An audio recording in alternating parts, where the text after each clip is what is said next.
Hello and welcome to Blue Army TV. I'm sitting here after Carlisle have lost 3-1 away from home at Walsall in what is another step back. And I think Harrogate, we played so well. You just look at the stats for that game. It's a game that we probably should have won, and I think we're going to see this pattern emerge where the way we play and the way that Mike Williamson insists on playing, that, I think will be the way that ends up getting him the sack in the end. We're not going to get anywhere near any of these big teams. We should be able to, because look, I went at this game expecting to lose just because of, where Walsall are and where we are, but if you take a look at the players in each team, Wyke, Armstrong, Aaron Hayden, who started today, Callum Guy, there's a number of our players that would easily get into their team, and, not the way they're playing at the minute, but in terms of quality of players, we shouldn't be going into these games expecting to get beat. We should be, we should be where they are. And we're on the complete opposite end of the table. They're second off top, we're second from bottom. And it's it's a really odd position to be in. It's a really terrible position to be in because, look, if you offer me survival now, just a point above the relegation zone, I would take it. And that really shouldn't be the case. We came into this season being told that we were going to be fighting for promotion. The manager was sacked pretty much immediately. And now we've got a manager with a set of players that he seemingly doesn't know how to work with. I'm a big fan of what the owners have done at Carlisle. But look, at what point do you say we just need to get things on the pitch right? Because in their tenure, and yes, they've invested a lot of money into the club, and I genuinely don't want to criticise them too much, but they've been very, very vocal, and it's all kind of gone quiet at the minute, because I just don't think they were expecting it. I think they planned for us getting relegated, because I think when they took over the club, that was a distinct and real possibility. So, it was something that we wanted to avoid if they could, but was buying into a club where it was kind of to be expected. This isn't, and this has to come down to somebody, because who do you blame? We've got, a group of players that is at this level proven, and there's some real quality players in there. We've got a manager that's been appointed by the new owners, and I still can't get my head around that appointment. I hope and pray this isn't what's happened, but at the moment, you listen to interviews, and this is what they've said themselves. It just seems like they've appointed him because he got a win over Carlisle under Simpson, because they played well against us earlier on in the season. I really hope that there's been more thought put into it than that, but at the minute, it just looks like... look at the first goal today, and a lot of people blame Harrison Neal, but, for the pass to him, maybe you should do better at controlling it, but you're putting him under so much pressure there for so little reward. What if Harrison Neal had pulled out a perfect touch, which is what people seem to expect him to do, which he's just not that kind of player. He's not the kind of skillful player. He's more of a behemoth defensive midfielder. He gets that ball under pressure already, in a very dangerous position. If he gets that right, if he gets the touch right, and he manages to turn his man and pull off a little bit of skill, we're not really in a better position than from where Terrell Thomas was when he passed him the ball. It's a pointless pass. Harrison Neal doesn't deal with it well, and I think the blame has to come down to why on earth are we making that decision in that situation. It's so early on in the game, it's so early on, and we've played with what? There's 4 centre-backs on the pitch in that starting 11, and we've conceded within 2 minutes. I think we're going to get into a pattern of getting absolutely demolished by the big teams. But I think we're going to start winning against the teams like Harrogate that we play, because, look, we should have beat Harrogate. I think Watford were like it in the Premier League a few years ago, where they would just absolutely... they would beat every team below them and lose to every team above them. And I think that's kind of what we're banking on at the minute, because we just need to hope that the quality we've got gets us through a few of these games, because the style of play isn't fit to the players we've got. And, teams that are set up well, good, solid teams will come up against us and absolutely roll us over. And that's what's happened a lot this season so far. But when we play a team like Harrogate, we didn't win last week, but we definitely should have. And I think it's only a matter of time before we start beating teams like that with the way we're playing. I hope.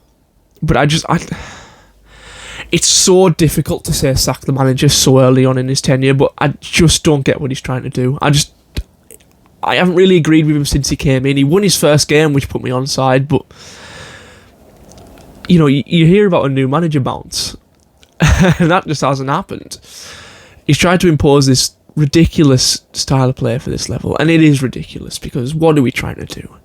Genuinely, what are we trying to do at the back today? It's appalling, some of the decisions on the pitch we're making. I think it was dangerous to start Callum Guy as well. He's been out for literally a year, and to now play him Saturday, Tuesday in his 2 games back. Why would you do that? I think he handled Taylor Charters a little bit better. He left him out the starting 11, hopefully to be back in the starting 11 on Saturday, because I think against Harrogate, Callum Guy and Taylor Charters were probably our best players, along with Harrison Neal. And another thing I want to take a note on. Why is Harry Lewis conceding every single goal? And I don't think there's any goal today that can really be described as his fault. But it comes to a point that you're sitting there wondering, why is it that every single shot on target goes in? There's only so many times you can say, oh, well, it's not the keeper's fault.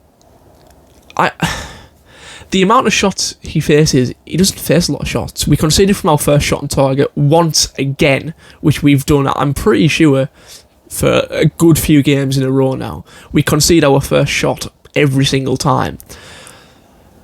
I'm not expecting him to save every single one of those shots, because none of them are his fault directly, but you'd expect a keeper that we've paid that much money for to at least be saving a few.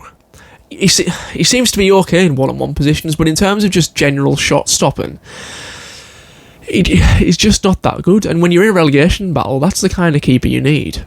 And it's the kind of keeper that we've got on the bench in Gabriel Breeze, and it's a really odd one, and it's so disheartening. It's another game that I didn't watch the full 90 of. When we went 3-0 down, I just stopped watching. The telly was on, but you're just sitting there on your phone thinking, I just don't want to watch this. Yes, we got a late consolation goal for John Mellish, who appears to be one of the only players that we can count on. But yeah. It's nothing, is it? It's too late. They've kind of dropped the guard a bit. They'll be angry with they've conceded, but it's not that big a deal. And I just want to think, because it was from a corner. When was the last time we scored a goal?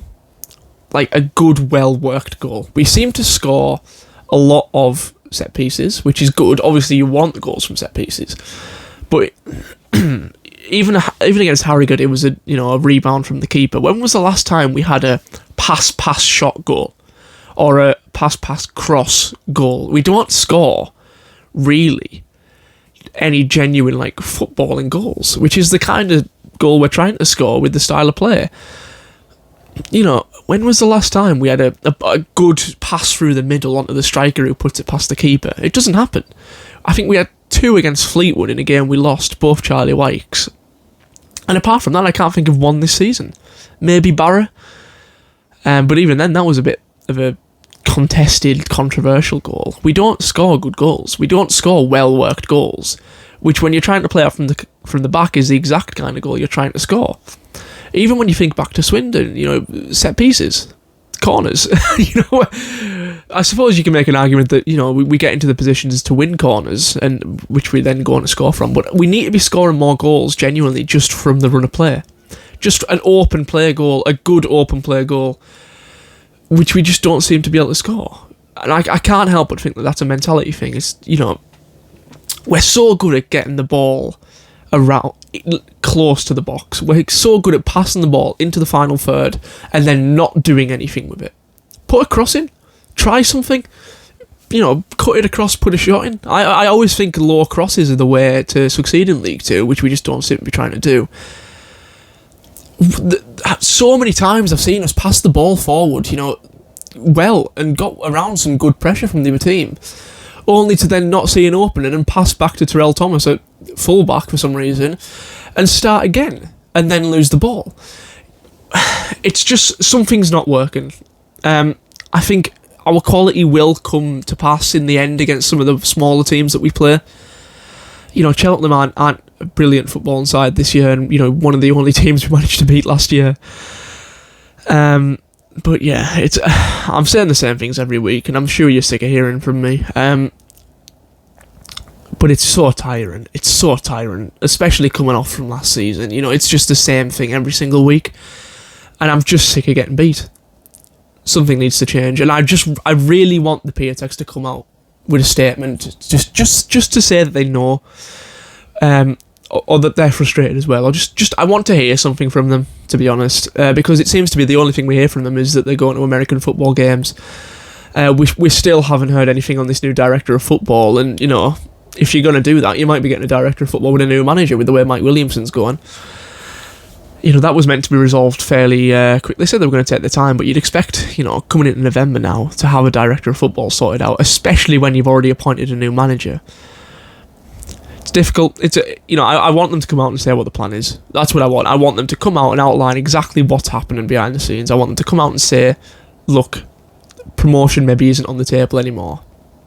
Let's just back the manager and come out in support of the manager. If you're not going to sack him, come out and say that you're well behind him and you trust him and that you believe that's what he's going to come out and, that you believe he's going to be successful and that you're going to back him this season at the very least. I just want some word from the PTX at the minute, because it seems to have gone radio silent at a time that we need communication. But yeah, let me know what you think in the comments. Maybe I'm being a bit too harsh, but certainly on the pitch I don't think I am being.